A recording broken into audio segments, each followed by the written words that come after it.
The Dhammapada, Chapter 5, Balavagga, Fools. Verse 60. Long is Samsara to those who know not the Dhamma. Digha jagarato ratti, dighang santassa yojanang, digho balanang sangsaro, sadhammang avijanatang. Long is the night to the wakeful, long is the journey to the weary, long is samsara to the foolish who know not the sublime truth. The king who craved for another man's wife, Pasenadi. One day, King Pasenadi, while going out in the city, happened to see a beautiful young woman standing at the window of her house, and he instantly fell in love with her. So the king tried to find ways and means of getting her. Finding that she was a married woman, he sent for her husband and made him serve at the palace. Later, the king sent the husband on an impossible mission. The young man had to go to an underground world to collect some lotus flowers and some red earth and return to Savatthi the same evening, in time for the king's bath. The king's intention was to kill the husband if he failed to arrive back in time, and to take the wife for himself. Hurriedly taking a food packet from his wife, the young man set out on his mission. On the way, he shared his food with a traveler.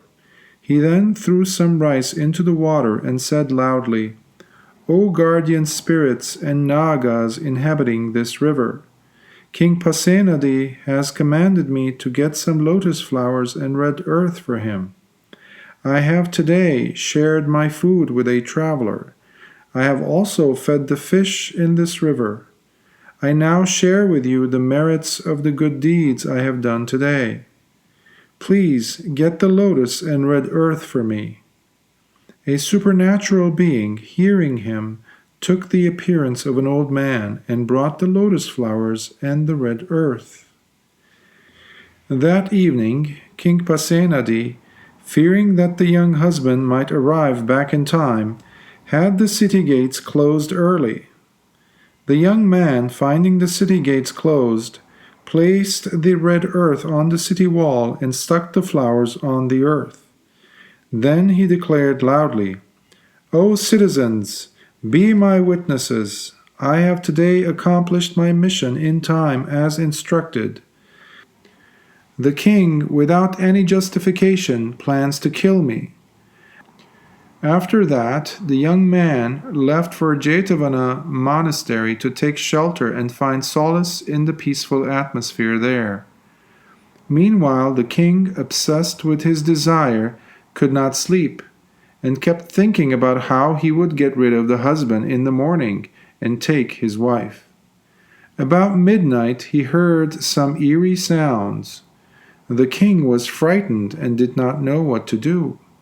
Queen Mallika, the chief consort, advised the king to seek the advice of the Buddha. The Buddha explained that the eerie sounds came from 4 men who had lived an earthly existence during the time of the previous Buddha. They were now suffering in hell due to the bad karma that they had accumulated because of sexual misconduct. The king came to realize the depravity of his actions and the severity of the effect of bad karma. He decided he would no longer crave for another man's wife. After all, it was on account of my intense desire for another man's wife that I was tormented and could not sleep the whole of last night, he reflected. Then King Pasenadi said to the Buddha, "Venerable Sir, now I know how long the night is for one who cannot sleep." The young man who was close at hand also said, "Venerable Sir, because I had traveled a long distance yesterday, I too know how long the journey is to one who is weary." So both the king and his subject benefited from their experiences. Then the Buddha said, "Long is samsara to the foolish who know not the sublime truth."